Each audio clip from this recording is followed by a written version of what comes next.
Informer les populations sur les difficultés, mais aussi sur les capacités des personnes handicapées, est une action régulière de l'association.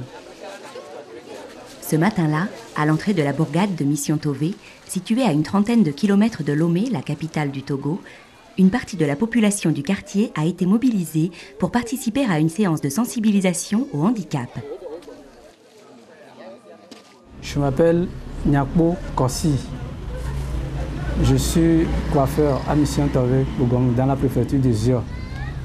Quand on est personne handicapée, tout d'abord, on est mal accueilli dans sa famille. Les membres de la famille croient qu'une personne handicapée, soit c'est un vaudou, ou bien c'est une malédiction de la part d'un vieux, d'un arrière-grand-père qui avait fait quelque chose dans la famille avant de mourir. Et pour payer ce qu'il avait fait, Dieu avait envoyé cette personne handicapée dans leur famille pour qu'il soit le fruit de la malédiction.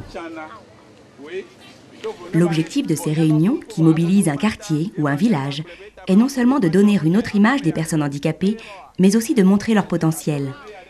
Loin de l'assistanat, les personnes handicapées vont pouvoir agir pour leur communauté, monter un commerce, développer une activité artisanale et ainsi devenir des acteurs économiques à part entière.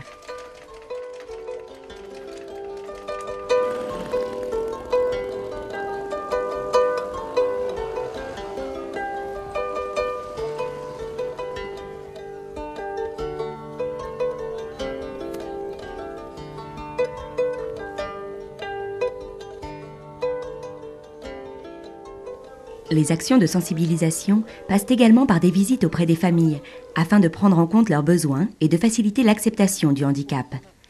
Ces visites permettent également de mesurer les contextes d'extrême précarité auxquels doit faire face la population, notamment en zone rurale.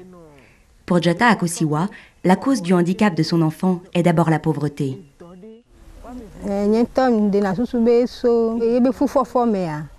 Le début de la grossesse a été difficile parce que je n'ai pas mangé à ma faim. Vraiment, je n'ai pas mangé à ma faim. Je n'ai pas eu les aliments dont aurait eu besoin une femme enceinte. À cause de la pauvreté, j'ai été souvent malade. L'accouchement a été difficile et dès la naissance, j'ai su que mon enfant aurait des problèmes. Les parents, parce qu'ils sont doigtés, ils ont honte, ils sont humiliés dans la famille, ils ne savent pas comment s'y prendre pour aider leurs enfants handicapés, les enferment dans les chambres, dans les cases. Nous sommes dans un milieu d'agriculteurs. Le matin, le parent s'en va au champ, il enferme l'enfant dans sa case et il ne revient que le soir. Ça veut dire que cet enfant-là n'est pas nourri de toute la journée. C'est ce que Handicap International ne veut pas. Nous organisons ces séances pour qu'au moins ces enfants sortent des cases.